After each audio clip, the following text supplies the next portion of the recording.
சென்னையில் இன்று கேலோ இந்தியா விளையாட்டுப் போட்டிகள் தொடங்கும் சூழலில் இதற்காக மேற்கொள்ளப்பட்டுள்ள சிறப்பு ஏற்பாடுகள் குறித்து தற்போது பார்க்கலாம்.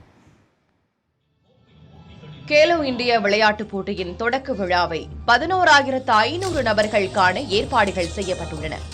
250 அடி உயரத்தில் லேசர் டெக்னிக் மூலம் தமிழகத்தின் பாரம்பரியம் தமிழ் இலக்கியங்கள் குறித்து காணொலியை ஒளிபரப்ப திட்டமிடப்பட்டுள்ளது. இதற்காக நேரு விளையாட்டு அரங்கின் உச்சியில் ஒரு பக்கம் ப்ரொஜெக்டரும் மற்றொரு புறம் 2 கிரேன்கள் நிறுத்தி வைக்கப்பட்டு மத்தியில் 250 அடி உயரத்தில் வலையில் திரை அமைக்கப்பட்டுள்ளது.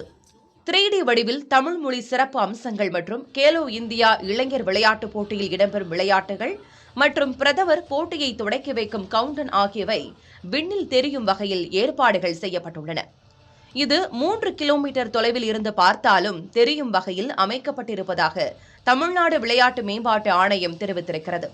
சிலம்பம், மால்கம்பம் உள்ளிட்டவையோடு கூடிய பாரம்பரிய நடனங்கள் என ஒரே நேரத்தில் சுமார் 1000 நபர்கள் பங்கேற்கும் கலை நிகழ்ச்சிகளுக்கும் ஏற்பாடுகள் செய்யப்பட்டுள்ளன.